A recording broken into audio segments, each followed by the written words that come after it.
Nimona takes a few minutes to kick in, unsure quite how to treat Ballister. He's a lowercase queer kid who was the first person from humble origins to be selected for the conservative-minded Institute's Co-Ed Night program, which ought to be empowering. Since this isn't Earth exactly, but a mashup realm where swords and armor coexist with laser cannons and jumbotrons, it's not entirely clear whether the humans here have the same hang-ups that American society does. For instance, it looks like no big deal that Ballister and fellow knight Ambrosius Goldenloin, Eugene Lee Yang, are a couple. At least, they were until the latter lopped off his boyfriend's arm in the melee surrounding the Queen's assassination. After the incident, Nimona finds Ballister sulking alone and suggests they team up. The ex-knight, now sporting a bionic limb, wants to clear his name, while Nimona hopes she can convince him to just tear it all down. In a sense, and this is what's smart about the movie, she sounds the way Generation Alpha must to most adults. Nimona's hip and impulsive. She doesn't seem to respect anything about society or its traditions. And, while that's threatening on the surface, she's not entirely wrong, which is why, back in the real world, there's so much pushback today against kids who are horrified to learn the hierarchies they've inherited. Since Nimona also happens to be a seemingly invincible shapeshifter, she's the literal embodiment of a bull in a china shop, smashing everything as she morphs between animals.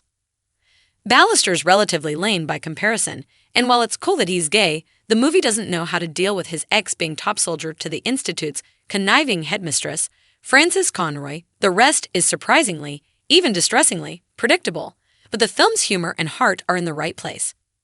Easily the most appealing thing about Nimona is the outside-the-box animation style. How often have you flipped through the art of book for some big-budget animated feature and wondered why the movie didn't match the brilliant concept art that went into its making? Well, Nimona won't leave you feeling that way, as it belongs to a new trend of bending computer animation to look more like human drawings. The characters are computer-rendered in 3D, but gone are the lines and photoreal surfaces, rendered like dynamic comic book panels instead. The camera work and editing have loosened up too, combining with Christoph Beck's thrash metal score to yield a distinctly teen-friendly tune. The style blends details from the bare-bones graphic novel with medieval designs that recall former Disney animator Don Bluth's work on the Dragon's Lair game and The Sword and the Stone, whose charming shape-shifting sequence surely inspired the film's standout scene, a montage where Nimona's lonely backstory is revealed. As for the message, Nimona isn't saying that monsters don't exist. It's just that if you call someone a monster, they're liable to wind up behaving like one, a phenomenon that any number of outsiders can identify with.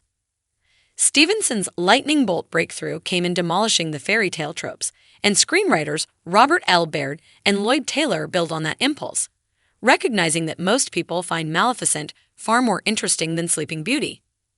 Give her pink hair and piercings, and she's practically irresistible.